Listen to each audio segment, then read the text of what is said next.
Inteligência emocional. Tá aí, alguma coisa que vem sendo muito valorizada nos dias de hoje. O que aconteceu com aquele tal de QI que a gente sempre falava sobre ele? Eu lembro que, alguns anos atrás, ter QI alto era uma coisa bem importante. Ter QI baixo era algo bastante condenado. O que mudou de alguns anos para cá? Alguns anos não, algumas décadas.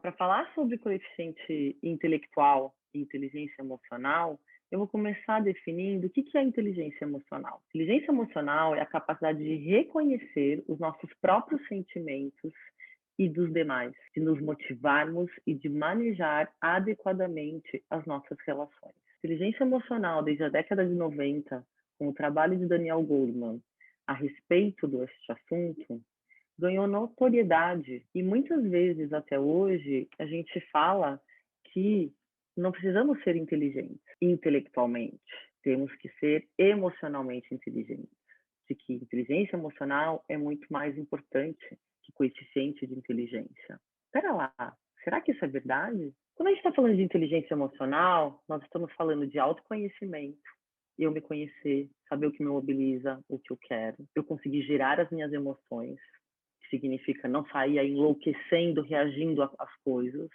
mas conseguir me controlar, entender o que está acontecendo e agir da melhor forma em relação a isso. Eu preciso de empatia para com os outros, porque eu preciso me relacionar com os outros, entender o outro, e eu preciso conseguir ser sociável, compreender as necessidades do outro e considerá-las no meu dia a dia, nos meus relacionamentos.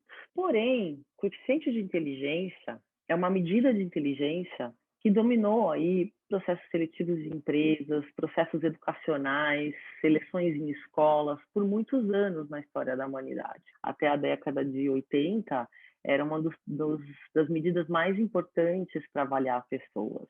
É uma curva normal, né? Então a gente tem uma curva normal que indica o quão inteligente você é. Ela mede a inteligência a partir da nossa capacidade de compreender e manipular símbolos abstratos e linguísticos. Então, quando a gente está falando em coeficiente intelectual, nós estamos falando em capacidade de abstração, em raciocínio lógico-matemático, em compreensão de um algoritmo, em pensamento de cenários. É uma habilidade individual que foi desenvolvida na década de 50 e que gerou um número. E esse número é um score que, no desenho de uma curva normal, onde o score intermediário de 70% da população que habita o planeta vai entre 80 e 110, e você tem acima e abaixo os extremos das pessoas que são consideradas mais inteligentes ou menos inteligentes. Só que deixou de ser suficiente falar apenas de um número.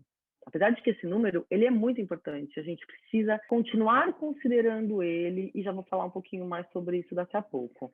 Mas, na década de 80, Gardner, para ser mais preciso, em 1983, lançou um livro que falava sobre as estruturas da mente. E ele propõe, ou descobre e esclarece que, além da inteligência lógico-matemática, que é muito presente nos testes de coeficiente intelectual, nós também temos outras inteligências. E cada um pode ter inteligências diferenciadas. Então, a gente tem também a inteligência corporal, a inteligência verbal e linguística, pessoas que têm muito mais facilidade para lidar com as línguas, com a capacidade, com a fala, pessoas que têm muito mais consciência corporal, ou a inteligência visual espacial. Sabe aquelas pessoas que têm muita facilidade para entender um mapa, seguir um Waze, entender as conexões entre bairros, ir para sua casa? Novamente, aquelas que você ensina 10 vezes como chegar na sua casa, ela nunca consegue chegar. A inteligência visual espacial é muito fácil da gente ver quando a gente encontra alguém que a tem e encontra alguém que, não posso dizer que não a tenha, mas que tenha em menor grau. Temos a inteligência musical. Eu, por exemplo, não entendo de notas musicais. Tenho amigos que são incríveis nisso. A inteligência interpessoal e intrapessoal, que de uma certa forma já rabisca um pouco do desenho da inteligência emocional. Então, essas várias inteligências, essas múltiplas inteligências trazidas por Gardner, são, com alguns outros autores, a base que possibilitou o trabalho de Daniel Goleman com proposta de coeficiente de inteligência emocional. Daniel Goleman propõe que, além do coeficiente intelectual e de outras inteligências, de que a inteligência emocional é muito importante.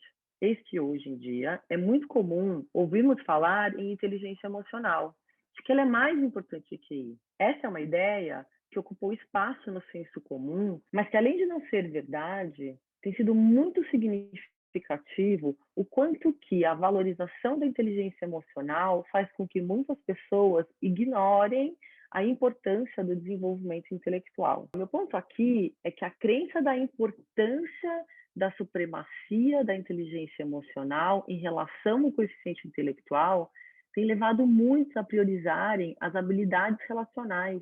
Mas a inteligência, não só o QI, é uma medida abstrata, mas os seus componentes ainda são os maiores preditores de adequação a atividades profissionais. Hoje em dia, em uma entrevista de trabalho, as empresas podem até não te aplicar um teste de QI, mas elas ainda vão medir suas habilidades específicas, tanto para compreender as suas capacidades, quanto para compreender a sua adequação.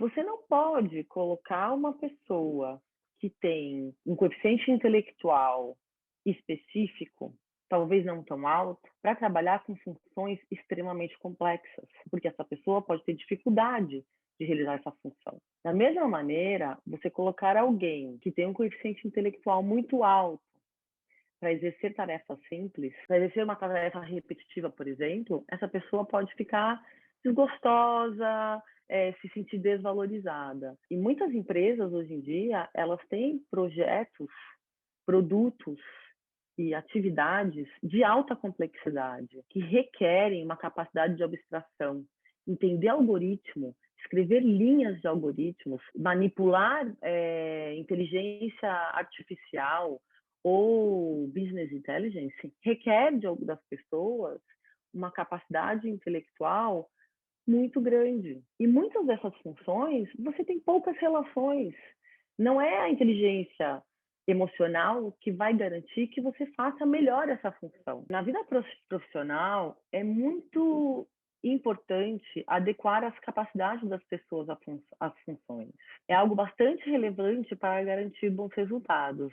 Então, não se iluda. O próprio Daniel Goleman diz que achar que inteligência emocional é mais importante que QI é apenas uma interpretação equivocada do seu livro original sobre inteligência emocional. Inteligência emocional é uma teoria revolucionária que redefine o que é ser inteligente, mas em nenhum momento ele está dizendo que teremos que dar mais atenção para a inteligência emocional do que para as outras inteligências. O importante quando falamos nos diversos tipos de inteligência é buscarmos garantir que os desafios educacionais propiciem aos sujeitos o desenvolvimento de suas virtudes, a consciência de suas preferências e melhores capacidades, para que as escolhas profissionais estejam mais alinhadas com as preferências, capacidades e potencialidades de cada um. Não podemos, em nome da inteligência emocional, abandonar ou diminuir a importância do desenvolvimento das habilidades de logística e abstração, que juntos com as outras inteligências vão nos ajudar a desenvolver a sociedade e os negócios. Eu quero sim dizer que com isto, estudar é importante. Ler, escrever, projetar cenários, saber fazer cálculos mais sofisticados. Tudo isso é tão importante quanto aprender a nos relacionar com nós mesmos e com os outros. Gostou desse vídeo? Então aproveite, porque tem muita coisa boa te esperando aqui. Inscreva-se!